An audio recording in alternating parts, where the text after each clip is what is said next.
See, there's this misconception that leftists hate rich people. And I generally don't think that's the case. Do you know how rich Hassan Piker is? Well, initially, I thought that he's at least in the most richest 10% people in the world. But apparently, when I did my research, that's underselling it. It's kind of like saying Usain Bolt runs really fast. Hassan Piker is at least in the top 1% of the richest people on planet Earth. If you're a millionaire, if you have $1 million, congratulations, that's how rich you are. Hassan Piker actually has more than $1 million. And so he may even be in the top 0.5% of the richest people on Earth. And why am I saying that? Do I think it's bad for Hassan Piker to be wealthy? Absolutely not. But you have like all these people that hate the rich. And they have nothing against Nancy Pelosi. They have nothing against Hillary Clinton. They have nothing against Ursula von der Leyen or any other person that works at the European Union on taxpayer money. They worship individuals like Hassan Piker. They worship dictators like Che Guevara. And so the problem isn't that they hate the rich. The problem is that they hate rich people that don't parrot their ideology. And you can see that their ideology is absolute meaningless when the rich people that share the ideology and parrot it don't have to live by it. In other words, they're not sincere people. And so what they want is to create a world where I guess like the rich people that just parrot their ideology but still live like degenerates get to be considered as role models, and everyone else gets to be poor, but now they can ideologically justify why they are poor. And so like this is why a lot of right-wingers are disgusted with the left. It's because we don't believe that the left actually has a solution to fix income inequality. We think that they like to flap their mouths and come up with ideas and ways to, oppress people. But their solutions do not seem to materialize because they're not holding their own people to account. They never say, like Hassan Piker is disgusting because he has a Eat the Rich t-shirt, but he also makes what only the top 1% of people on planet Earth are making. And I don't care if Hassan Piker doesn't realize that. Like, he probably doesn't know. Like, maybe he doesn't do the numbers. But, like, I encourage you. Do your own research, right? Like, we live in the era of AI. Like, just use whatever AI you want. Use Grok, use ChatGPT, use Gemini. Like, this is common knowledge. This is not some esoteric shit, right? Or go to the library and open the books and figure it out for yourself. Run the statistics if you don't like to use AI. But the reality is, if you have $1 million, you're really high up on the top. And Hassan's mansion is a lot more than that. And so the question is like, why exactly do they hate Elon Musk? And the answer is, well, because he has a different ideology than they do. Literally, that's it. Because before Elon Musk bought Twitter, almost none of the leftists hated Elon Musk. In fact, they liked him.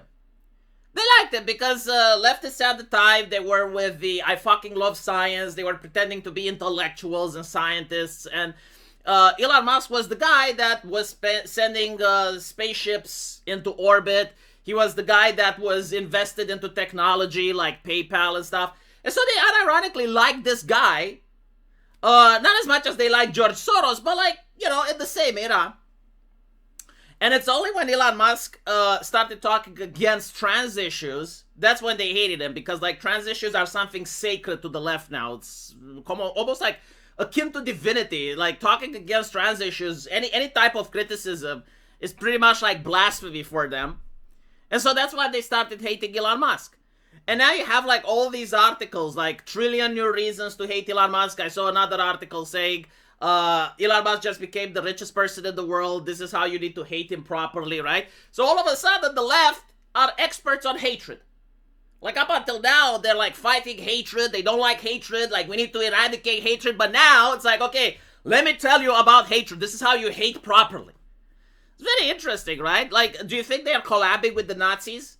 Like, do you think they're reaching out to the people they deplatform and demonetized and asking, Richard Spencer? It's like, hey, Richard, like, we need to hate. Like, can you teach us how to hate properly? We'll pay you money. Just teach us because we need to apply, your ideology to Elon Musk.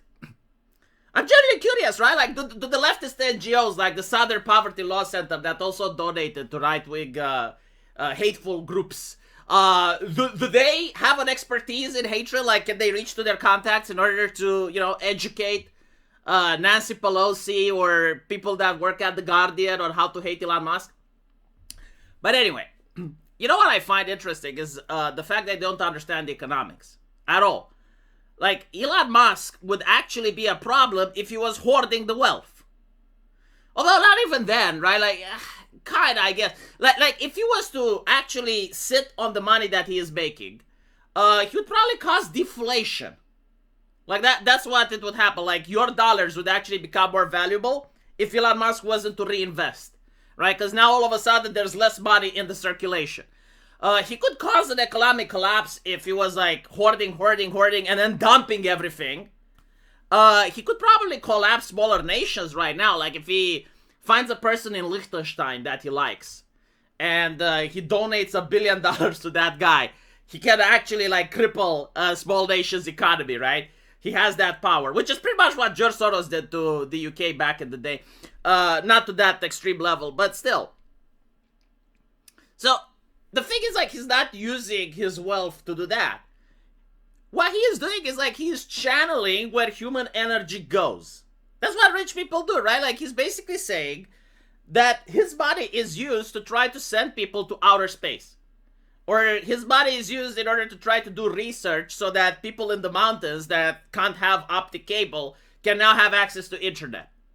That's what he's doing, right? Like, he is directing the flow of currency, which at the end of the day, like, currency is just fictional. Like, it doesn't really matter. It's basically like getting people to allocate their human resource capacity to work on the stuff that you want because you have the cash. That's what he's doing, right? He's creating businesses. He's creating jobs. And from what I can see, like, nobody is actually against his... Like, his companies aren't actually evil, right? Like, he doesn't have the same... level of evil that China used to have with sweatshop companies and shit, or like Nestle, where they're building in Africa and they're poisoning waters and stuff. Like, I'm not saying that his companies are pure, but like, comparing to average companies in the same field, like, his companies are following United States regulations. They are following the regulations of the European Union, right? Like, he is complying, and when he isn't, he's paying fines. But he doesn't run like evil companies, right? He's not running like back in the day when you had makeup companies that did radioactive makeup. Radion, it was called, and it got skin cancer for women. Like, some women had their jaws falling off because they used the product. He's not making vaccines that get people sick, or medicine that poison people, right? Like, if you're looking at his companies, like, okay, he's making rockets to send it to the moon. Like, that's okay, right? Like, it's not like... the evil companies we talked about before. It's not like the East India Trading Company. But here's the interesting fact, right? Like, they say, well, no person should have this amount of wealth. Okay, fine. How is it different than a bureaucrat working in the United States? Like, you have a guy that gets a job, right? And maybe he's in the military, signs a piece of paper, and all of a sudden, hundreds of millions of dollars equipment gets to be purchased, or gets to be moved from left to right.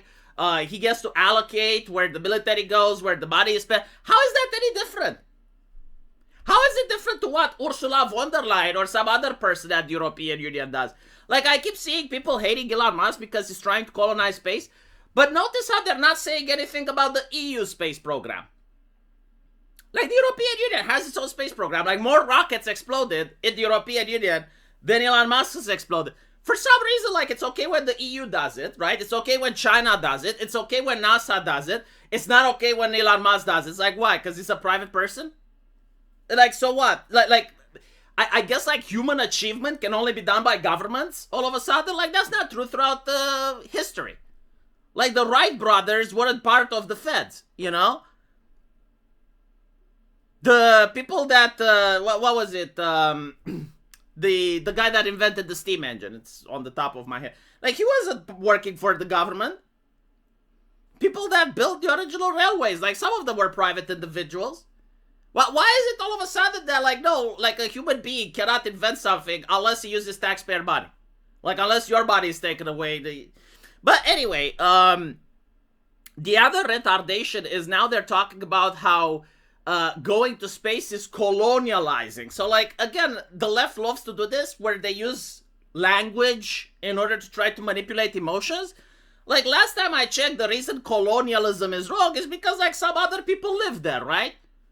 Like, you go into America and there's other peoples living there, and the idea is, like, how would you like it if it was done to you? Like, how would we like it if now aliens discovered Earth and they started colonizing our planet, right? We probably wouldn't like that.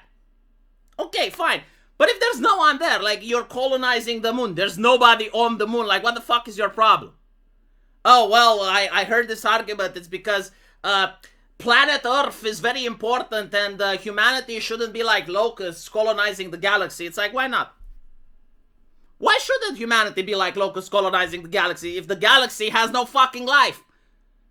Oh, it's because, like, we're escaping the sphere of influence of the left. All of a sudden, the environmentalists lose their talking point if there's another planet to go, right? They can't say there's no planet B. Well, how about you go fuck yourselves then? But yeah, so all of a sudden they hate Elon Musk. It's like, it's one man that has access to all the cash. No, you fucking moron. You genuinely don't understand how it works. Elon Musk, just like governments, right? He's got debt. Like, a lot of the stuff he has, he probably has to borrow from people. Like, when he bought Twitter, right? He didn't spend all the money from his pocket. He got partners. He borrowed money. It's what business people do. He's got shareholders that he has to answer to. Like, I remember back in 2018, he tweeted something spicy. He got sued because the stocks to his company fell down. And then he was told by a judge that he can only post if he has, like, someone from the shareholders vetting his posts. Like, that happened, right? So it's not like he himself just has all this money and he can decide what to do with them. With them. Legally, he can't. Like, he still has to answer to shareholders, he still has to answer to partners, he still has to answer to other people. And if you look at what exactly does it mean with him having $1 trillion, you also notice that, well, he kind of doesn't. Because it says initial public offering of stock to his SpaceX company pushed his net worth past $1 trillion, making him the world's first trillionaire. Like, again, on paper, yes. But if he was to actually start selling the stocks, you would notice that the stocks he doesn't sell initially, they lose in value, right? Like, everyone knows this. It's pretty much how the economy works, but then you have leftists that still don't get it. And I just noticed that he also pays taxes, right? And for some reason, that doesn't matter. And this is the interesting thing, right? If Elon Musk was to give a leftist money, right? He gives a black person money. Like, that black person would probably be grateful for Elon Musk, right? But if the government takes Elon Musk's money, and then the government gives that black person Elon Musk's money from taxes, who is that black person grateful to? Right? Like, why is this normal? Why is this a thing? Like, how is it that if I do wealth redistribution, if I take your money and give it to a friend of mine, that friend is grateful to me rather than you, when you are the one that actually worked for that, right? This is something that leftists don't like to talk about. Anyway, let me know what you guys think, and as usual, we'll see each other in the comment section. Take care.